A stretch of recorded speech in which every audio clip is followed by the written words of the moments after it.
back over the 61 years that you've had with the company, what are the big changes that you've seen that you really appreciate in the company? First, I say what didn't change. Watchmaking, handicraft didn't change. Today, when I'm in our manufacture, I see the watchmakers working, assembling the movements. I say, oh, they do exactly the same I did 60 years ago.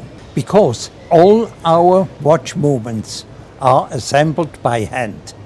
There is no robots. The watchmakers use new, modern tools. The idea of Florentine Jones was to use machines to produce the watches. We had already automatic machines, tools working mechanically by cams. But then this was stopped during the crisis, these years. And then when I started the Da Vinci Perpetual calendar, I made everything by hand. I had a small milling machine. I have some machine to turn the axis and so. And I constructed it on the drawing board. To calculate, I used the logarithmic tables. Young people today sometimes they don't know what this is, logarithmic table, but it is was a wonderful instrument. In school I learned, I said, oh, what for? This is crazy. But later I used it.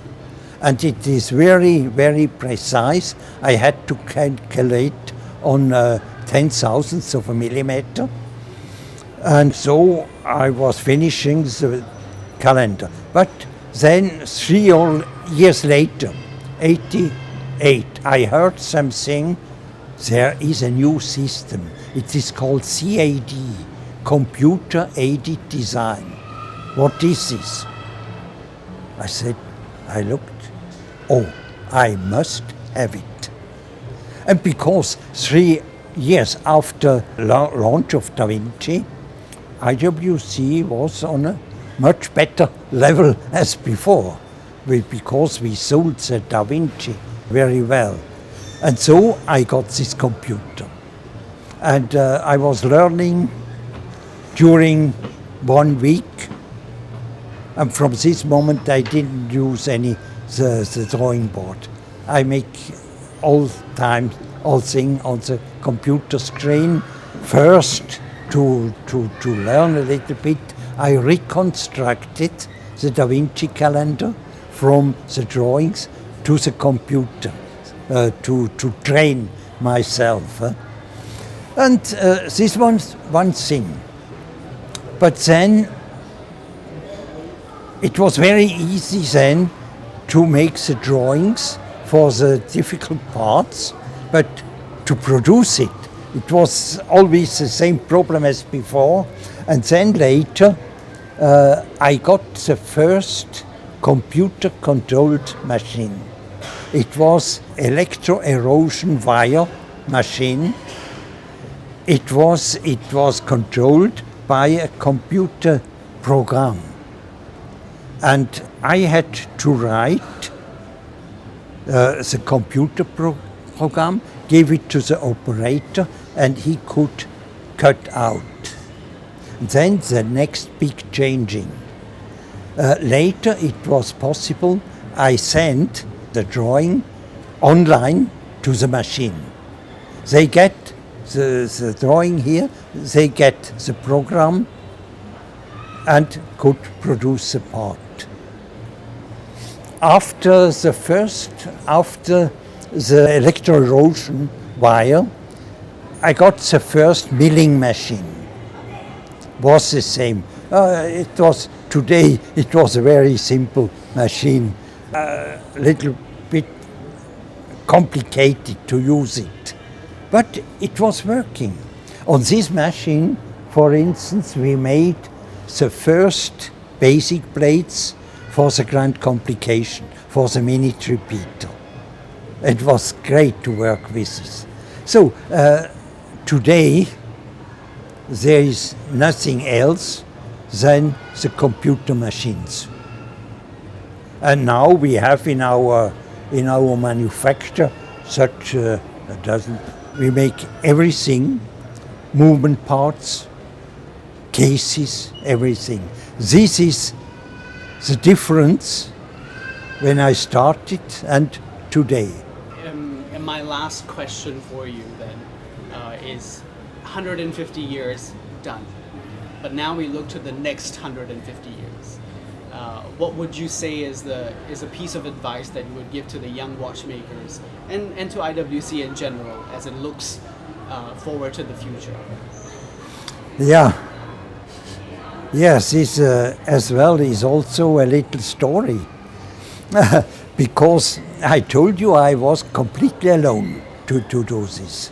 Then after Da Vinci I got one colleague, then one more, 3, 4.